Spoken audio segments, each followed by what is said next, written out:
공. 아니야.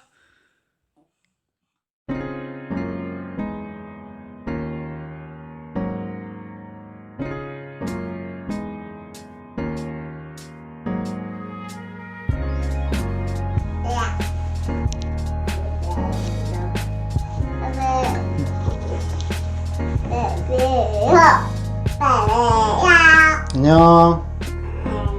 안녕하세요. 안녕하세요. 자본.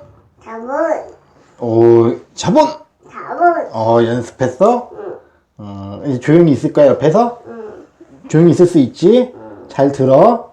무슨 말 하는지 잘 모르겠지만 잘 들어. 여러분 안녕하세요. 네, 오박사입니다. 촬영 장소를 바꿔서 안쪽 방으로 들어왔습니다.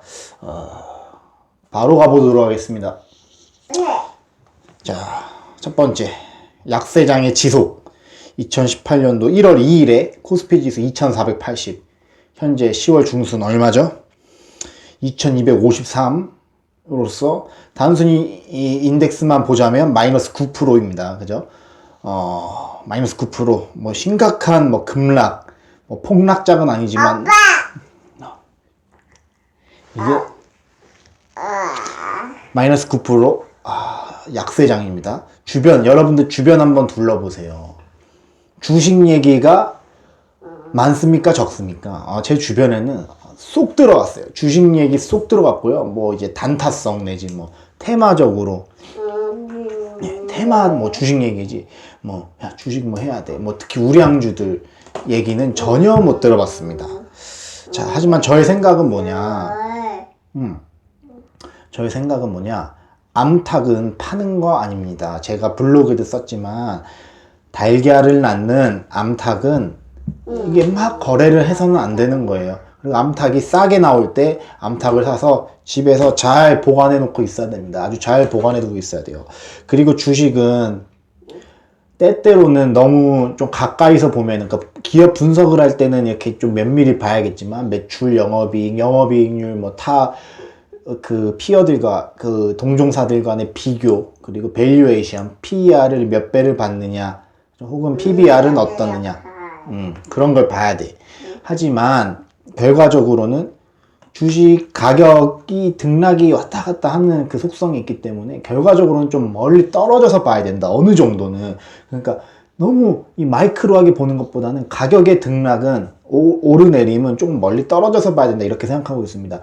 그래서 몇몇 분들은 제가 저번 혹은 저저번 영상에서 그 미국 주식 그리고 뭐 한국 주식 얘기하면서 미국 주식은 장기적으로 좀 묻어두는 뭐 토지와도 같은 개념으로 조금 얘기를 했는데, 한국 주식은 오 박사가 이 트레이딩 해야 되는 거고 장기적으로 가져가면서는 좀 안 된다라는 식으로 여러분들이 좀 받아들이실 수도 있는데요. 저도 물론 계속 찾고 있습니다. 계속 찾고 있어요. 어떤 기업들을 계속 찾고 있느냐? 정말 이 강력한 브랜드 혹은 이 강력한 어떤 마켓시어와 재무 비율을 무장해가지고 끝까지 10년 뒤에도 살아남을 수 있는 그 한국 기업들을 저는 계속 찾고 있어요. 2005년도에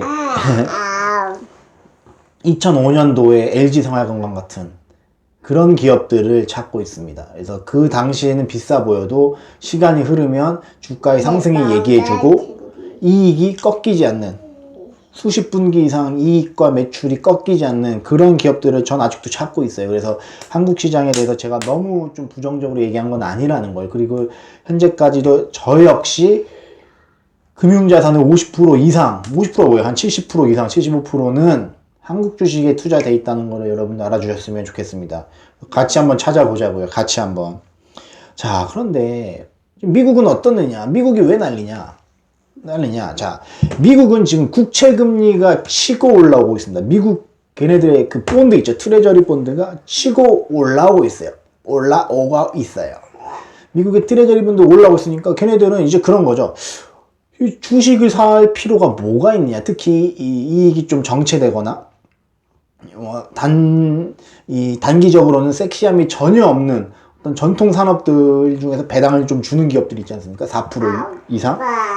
가실 거예요? 가실 거예요? 아니면 여기 서 있을 거예요? 가도 돼. 엄마한테 가. 엄마한테 가서 어떻게 찍었는지 얘기해. 네. 다시 해보도록 하겠습니다. 네, 다시 해보도록 하겠습니다. 네. 자, 특히 크래프트 하인즈, KHC 약자. 이런 기업들이 지금 제가 배당 수익률 계산해 보니까 무려 분기 배당 3, 5, 8, 11월 배당을 주는데 이게 4.4%예요. 4.4%입니다. 그러니까 엔간한 우리나라의 전통적인 배당주들을 다 이겨버리는 그런 수익률을 주고 있습니다. 하지만 얘들은 왜 파느냐? 국채 수익률이 올라오니까 그러면은 리스크 있는 주식을 굳이 살 필요가 뭐가 있느냐? 본드를 사는 겁니다. 하지만 이럴 때일수록 저는 우리나라가 일단은 단기적으로는 금리를 올리기가 좀 힘들다고 보이고요. 그러니까 올려도 한 번 정도 하반기 남은 금통이나 내년 상반기 정도 올리지, 미국처럼 경제에 대한 확실한 어떤 자신감이 있어가지고 쭉쭉 금리를 올리라 이런 지금 진격 앞으로는 안 될 거예요. 그러면은 일단은 지금 한국에 거주하는 입장에서 이러한 미국들 배당을 많이 주는데 주가 상승은 좀 더딘 기업들을 주목할 필요가 있다. 그래서 달러 배당을 받아서 리스크를 좀 분산시켜 놓는 포트폴리오를 짤 필요가 있다. 이렇게 생각하고 있습니다. 그래서 저는 결과적으로는 미국 주식을 좀 모아가야 되지만 한국 주식에서도 이 기본 베이직은 변하지 않는다고 봐요. 그래서 현재 상황에서도 제가 정리를 했습니다. 자, 지금 남은 12월 말까지, 올해 말까지라고 보면은 남은 한 2달 조금 안 되죠? 그럼 저는 포트폴리오를 어떻게 지금 조금 조정하고 있느냐. W게임즈를 나름 엄청난 집중 투자를 함으로써 이제는 조금 그걸 다 현금화 시키고 실현을 했어요. 7만원이, 주가가 7만원 넘어가고 제가 생각하던 시가총액이 거의 거진 도달했다고 봤기 때문에 저는 단계적으로 팔았고요. 그러면 이 많은 현금들을 이제 다시 다 이제 분배를 해야 되는데 어떻게 할 것인가 했을 때 저는 이렇게 날씨가 조금씩 추워지다 보면은 당연히 제 마음속에는 뭔가 호빵처럼 떠올리는 게 있습니다.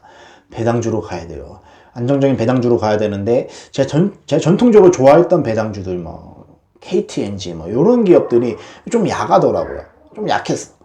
그래서 차라리 필립 모리스가 낫고 이런 생각이 들더라고요. 좀 약하고 이익 성장이 팍팍팍 쳐주는 게 좀 좋은데 이렇다고 그렇다고 이 타 피어들과 봤을 때 이렇게 좀 엄청난 경쟁력이 있다라고도 좀 지금은 가격대가 그렇게 매력적이지 않은 것 같아요.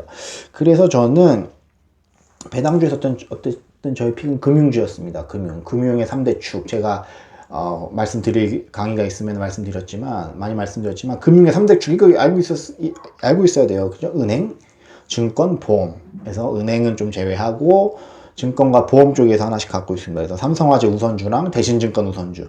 왜냐면은 사실 저도 어떻게 보면은 한 번 공부하고 한 번 투자해봤고 최소한 그리고 배당도 받아봤던 그런 기업들이 제 딴에는 그래도 아주 편한 거예요. 왜냐면 한번 분석은 됐으니까. 삼성화재, RBC 이런 것들이 이미 추세가 어느 정도 저도 느낌은 계속 갖고 있단 말이에요. 안 갖고 있었어도 추적은 어느 정도 됐었.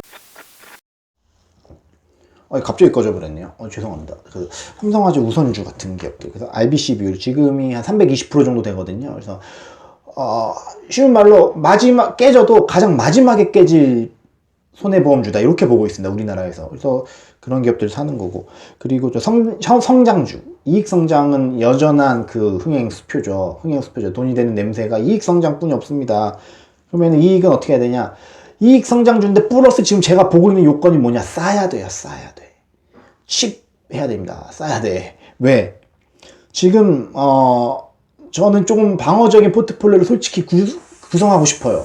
방어적인 포트폴리오 좀 구성하고 싶은데 그러려면은 결과적으로 계속 돌고 돌아서 돌아오는 건 뭐냐? 낮은 PER입니다. 어쩔 수 없어요. 저도 PER이 낮은 배수, 이익에 비해서 시가총액이 좀 낮게 형성된 기업들, 오해 그리고 어떤 그런 것들로 인해서 지금 좀 급락해 있는 기업들, 그런 것들 찾다 보면 제가 걸린 거는 역시나 다시 돌아온 TA 항공입니다. T-Way, LCC, 저가항공사 중에서 지금 주가가 상장 이후에 전혀 맥을 못 쓰고 있어요. 완전 다 맞았습니다. 유가, 환율, 자연재해 3단 콤보로 1, 2, 3 펀치 맞아가지고 주가가 아주 지금 로우한데요. 퍼가 올해 예상이 한 순이익 600억 정도 보는데 한 7 정도 보죠. 한 4,200억 정도. 그래서 혹은 더한데요. 그냥 4천억 초반입니다. 그래서 저는 LCC. 왜냐면 이익이 일단 치고 올라오고 있어요. 작년에 영업이익 순이익이 뭐 470억, 뭐 400억 이 정도였는데 800, 600 이 정도를 보고 있으니까 저는 차라리 이익이 올라오면서 약간 이런 오해로 인해서 이 가격이 낮은 기업들, 퍼가 낮은 기업들을 좀 구축해 두면서 좀 안정성을 가져가고자 합니다. 그래서 여러분들도 조금은 뭐랄까요, 좀 연말을 맞아서 어느 정도는 포트폴리오를 좀 많이들 다 돌아보시고 계시겠지만 면밀히 한번 점검해 보자. 그리고 미국 국채금리가 올라오고 있지만 그래도 이 배당주들, 매력적인 달러 배당주들을 놓칠 수는 없다. 그리고 한국 주식들도 배당주와 성장주 이런 측면에서 잘 보자, 체크해 보자. 이런 측면에서 조금 마무리를 해보고자 합니다. 촬영 장소가 좀 안에 바뀌고 나름 그래도 한 5,000명 구독자 수가 되기 때문에 이 조명도 이케아에서 한번 사봤습니다. 이거 안 보이네요. 여기 조명 있거든요. 이 조명도 이케아에서 사봤어요. 그래서 나름 좀 여러분들 너무 좀 감사드리고 좀 준비를 많이 해서 이렇게 스크립트 매번 꼬박꼬박 써가지고 내피셜만 아니라 팩트 100% 팩트 플러스 저희 내피셜로 가고자 이렇게 노력하고 있습니다. 그래서 너무 도와주셔서 감사하고요. 더욱더 좋은 어떤 메시지와 어떤 정보로 찾아뵙도록 하겠습니다. 그래서 연휴가 끝나는데 여러분 모두 화이팅 하시고요. 또 뵙겠습니다. 자본! 안녕.